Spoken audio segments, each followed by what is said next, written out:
Antes de empezar, déjame decirte algo con honestidad.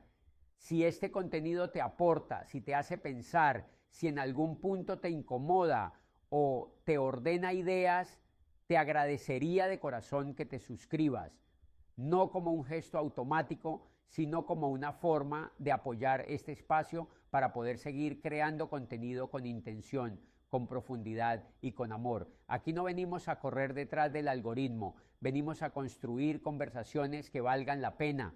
Hoy vamos a hablar de algo que casi nadie explica de frente. Vamos a hablar de educación financiera, pero no desde tips rápidos, ni desde promesas vacías. Vamos a hablar de lo que nunca fue un accidente, de por qué nadie nos enseñó a manejar dinero, de por qué en la escuela aprendimos tantas cosas, menos aquello que más iba a condicionar nuestra vida adulta: impuestos, deuda, activos, reglas del juego, silencio absoluto. Este episodio está inspirado en la conspiración de los ricos, pero no para resumirlo, sino para atravesarlo, para usarlo como excusa y mirar más profundo, para preguntarnos si de verdad fue descuido o si hubo una omisión tan normalizada que terminó pareciendo natural.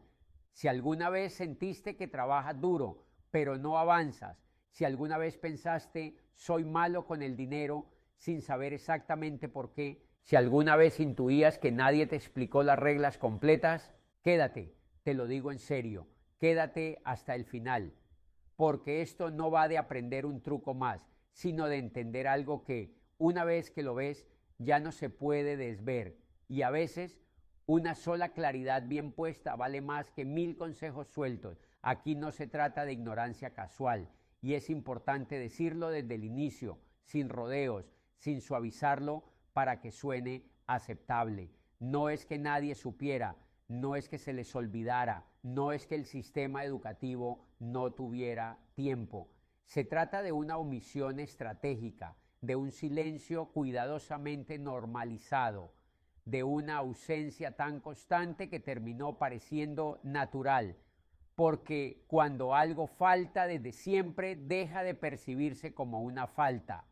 Durante años nos dijeron que la educación era la llave, que estudiar era el camino, que mientras más títulos acumularas, más preparado estarías para la vida.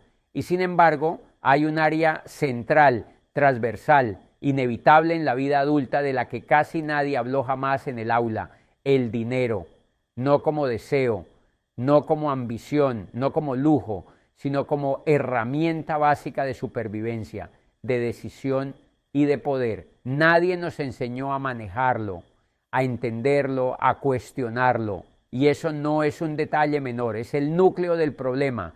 El libro La conspiración de los ricos incomoda precisamente porque no acusa a individuos, no, sino a estructuras, porque no señala a un maestro, a una escuela, a una institución específica, sino a un patrón que se repite en casi todos los sistemas educativos del mundo.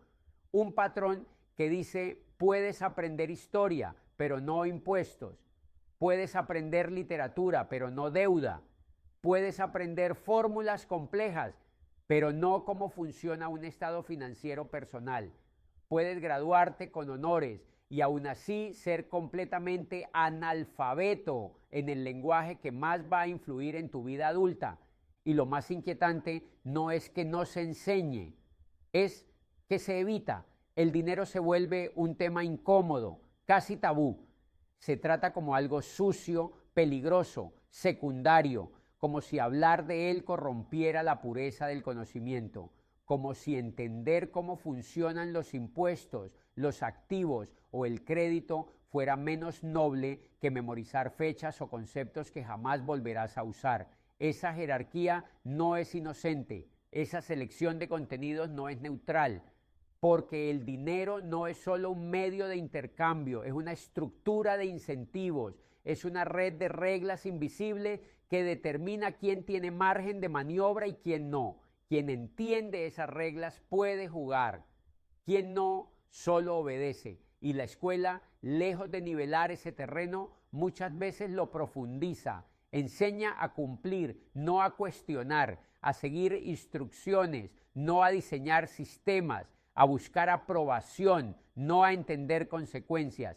Desde pequeños aprendemos a levantar la mano para hablar, a pedir permiso, a esperar indicaciones, a repetir lo que se nos dice que es correcto, y ese entrenamiento funciona muy bien para crear empleados funcionales, personas que saben cumplir procesos, respetar jerarquías y no salirse demasiado del marco, pero la vida financiera no funciona así. El dinero no responde al mérito académico, no premia la obediencia, no valora el esfuerzo si no está bien dirigido y sin embargo nadie nos lo dice.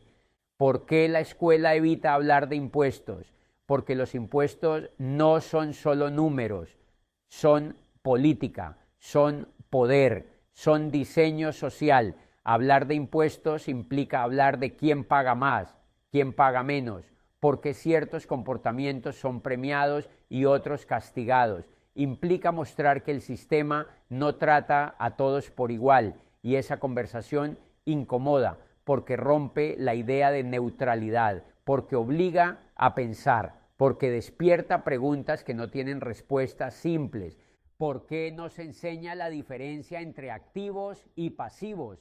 Porque esa distinción cambia destinos, porque una persona que entiende esa diferencia empieza a tomar decisiones distintas, deja de comprar cosas que la empobrecen aunque la hagan sentir rica, empieza a ver oportunidades donde antes solo veía gasto, y alguien que ve oportunidades deja de ser completamente dependiente, deja de necesitar que le digan siempre qué hacer. ¿Por qué no se habla de deuda con profundidad? Porque la deuda es el lubricante del sistema, porque una persona endeudada es una persona predecible, necesita ingresos constantes, necesita estabilidad, necesita cumplir. La deuda no es solo financiera, es psicológica, te ata al futuro, te roba margen, y cuanto menos entiendes cómo funciona, más fácil es que la aceptes como algo normal, inevitable, incluso deseable.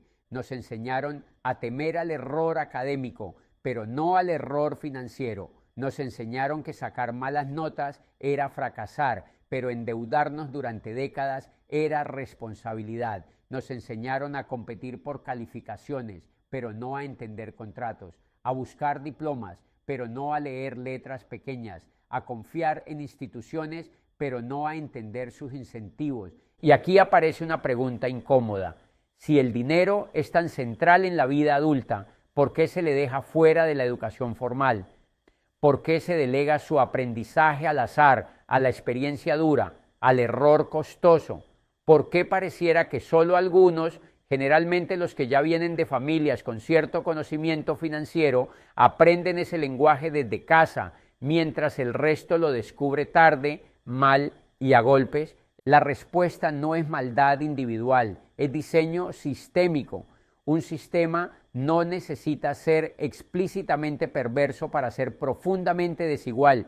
Basta con que reproduzca las mismas omisiones generación tras generación. Basta con que enseñe lo suficiente para funcionar, pero no lo suficiente para cuestionar. Basta con que forme personas capaces de sostener la maquinaria, pero no de rediseñarla. La educación financiera nunca fue un accidente porque su ausencia produce resultados demasiado convenientes. Produce personas que trabajan duro, pero no avanzan, que ganan más, pero no se sienten más libres, que aumentan ingresos, pero también aumentan gastos y deudas. Personas que creen que el problema son ellas, ¿no? O sea, su falta de disciplina, su mala suerte, su poca inteligencia, cuando en realidad nunca se les dio el mapa completo. Y lo más perverso de todo es que esa falta no se vive como una ausencia externa, sino como un defecto personal. No se percibe como algo que faltó en la educación, sino como algo que sobra en uno mismo. Incapacidad, torpeza, desorden, mala cabeza para los números. La gente no dice nadie me enseñó, dice yo no sirvo para esto. Y esa diferencia es crucial porque cambia por completo el lugar desde donde se interpreta la propia vida. Cuando alguien cree que es malo con el dinero, deja de intentar entenderlo, se rinde antes de empezar, se convence de que ese terreno pertenece a otros, a los inteligentes, a los vivos, a los que nacieron con suerte o con contactos. No dice, no entiendo el sistema, dice, esto no es para mí. Y en esa frase hay una renuncia silenciosa, una frontera mental que no estaba ahí al nacer, pero que se fue construyendo con cada experiencia de frustración no explicada. La omisión externa, no enseñar, no explicar, no dar herramientas, se convierte con el tiempo en culpa interna. La persona asume que el problema es ella, que si está endeudada es porque es irresponsable, que si no progresa es porque no se esfuerza lo suficiente, que si no ahorra es porque es débil, y así el sistema queda intacto, invisible, fuera de toda sospecha, mientras el individuo se señala a sí mismo como el error. La vergüenza cumple aquí un rol fundamental, porque una persona avergonzada no pregunta, no levanta la mano, no admite que no entiende, prefiere callar antes que quedar expuesta, prefiere seguir cometiendo los mismos errores antes que reconocer que nunca tuvo las bases. Y esa vergüenza no nace sola, se alimenta de comparaciones, de discursos meritocráticos mal entendidos, de frases como si otros pudieron, tú también, sin analizar desde dónde partió cada uno. Así se instala una narrativa cruel. Si no te va bien con el dinero, es porque hiciste algo mal. Punto. No se habla de contexto, no se habla de información, no se habla de acceso, no se habla de educación, solo se habla de responsabilidad individual. Y aunque la responsabilidad personal importa, cuando se usa para tapar fallas estructurales, se convierte en una herramienta de control emocional muy poderosa. El sistema se limpia las manos porque no necesita justificarse, no necesita explicar por qué no enseñó, no necesita asumir su parte. La culpa ya fue trasladada. Ahora vive dentro de la persona en forma de autocrítica constante, de miedo a decidir, de desconfianza en el propio criterio. Y una persona que no confía en su criterio financiero es una persona fácil de guiar, de endeudar, de convencer. Esta internalización también explica por qué tanta gente defiende un sistema que la perjudica, porque aceptarlo como injusto implicaría admitir que no todo fue su culpa, y eso, paradójicamente, duele más al principio. Es más fácil cargar con la vergüenza propia que enfrentar la idea de que jugaste un juego sin reglas claras desde el inicio, que hiciste lo mejor que pudiste con la información que tenías, que no estabas roto,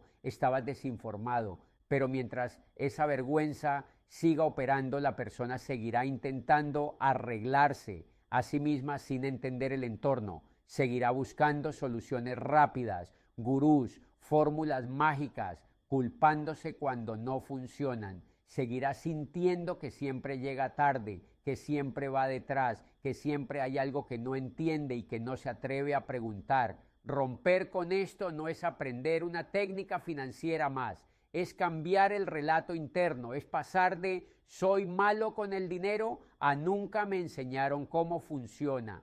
Y ese cambio, aunque parezca sutil, es profundamente liberador, porque donde antes había vergüenza, empieza a haber curiosidad, donde antes había culpa, empieza a haber responsabilidad real, y donde antes había resignación, empieza a aparecer algo peligroso para el sistema, conciencia. Cuando la culpa deja de ser interna, el foco se desplaza. Ya no te miras como el problema, sino como alguien que necesita herramientas. Y una persona que busca entender deja de ser dócil, empieza a hacer preguntas, a comparar, a dudar, a elegir con más cuidado. Y ahí es donde el juego cambia, no porque el sistema se derrumbe, sino porque tú ya no cargas con una vergüenza que nunca te perteneció. Este libro no propone una educación financiera técnica, fría, llena de fórmulas, propone algo más peligroso, conciencia, propone que te des cuenta de que no saber no fue una falla personal, sino una consecuencia lógica de un sistema que nunca tuvo como prioridad que entiendas cómo funciona el dinero, y cuando esa conciencia aparece, cambia la narrativa interna ya no eres incapaz, eres no entrenado, ya no eres irresponsable, eres desinformado estratégicamente. Hablar de educación financiera es hablar de autonomía, de la capacidad de elegir sin miedo, de entender las reglas antes de firmar, de saber cuándo un consejo viene de alguien que entiende el juego y cuándo viene de alguien que solo repite lo que aprendió. Es recuperar una parte de la adultez que nos fue postergada. La escuela nos preparó para encajar, no para decidir. Nos entrenó para responder preguntas, no para formularlas. Y en el mundo del dinero, las preguntas importan más que las respuestas rápidas. ¿Quién gana con esta regla? ¿Qué incentiva este sistema? ¿Por qué esto se premia y esto se castiga? ¿Qué no me están explicando? Cuando empiezas a hacer esas preguntas, algo se mueve. No afuera, adentro. Empiezas a notar que muchas decisiones que tomaste no fueron libres, sino condicionadas. Que muchas metas que perseguiste no eran tuyas, sino heredadas. Que muchas ansiedades que cargaste no venían de la falta de capacidad, sino de la falta de comprensión. Este episodio no busca culpar a la escuela ni glorificar el autodidactismo como solución mágica. Busca señalar una grieta, mostrar que hay un vacío enorme entre lo que se enseña y lo que se necesita para navegar la vida real, y que ese vacío no es inocente, tiene consecuencias, consecuencias que se sienten en el cuerpo, en el estrés, en la angustia, en la sensación constante de estar corriendo sin llegar. La educación financiera, entendida de verdad, no es aprender a hacerse rico rápido, es aprender a no ser ciego, a no delegar decisiones cruciales sin entenderlas, a no vivir con miedo permanente al dinero, a dejar de verlo como un monstruo incomprensible o como un tabú moral y empezar a verlo como lo que es, un sistema creado por humanos, con reglas humanas, que puede ser aprendido, cuestionado y en cierta medida utilizado con conciencia. Y quizás lo más importante de todo es comprender esto sin maquillarlo, sin suavizarlo para que duela menos. Si nunca te enseñaron, no fue porque el tema no fuera importante, fue porque alguien decidió consciente o inconscientemente que no era importante para ti, que no necesitabas saberlo, que con cumplir, con adaptarte, con seguir instrucciones era suficiente. Y esa decisión no siempre fue tomada por una persona concreta, muchas veces fue tomada por una estructura entera que se perpetúa sola, repitiendo el mismo patrón generación tras generación. Aceptar esto incomoda porque rompe una ilusión muy arraigada, la idea de que todos partimos del mismo punto, que si alguien entiende el dinero y otro no, es solo cuestión de interés o de disciplina. Pero cuando miras con honestidad, ves que hay personas que crecen escuchando conversaciones sobre inversiones, negocios, impuestos y decisiones financieras en la mesa familiar, y otras que crecen escuchando advertencias, miedos, silencios y frases como "eso no es para nosotros".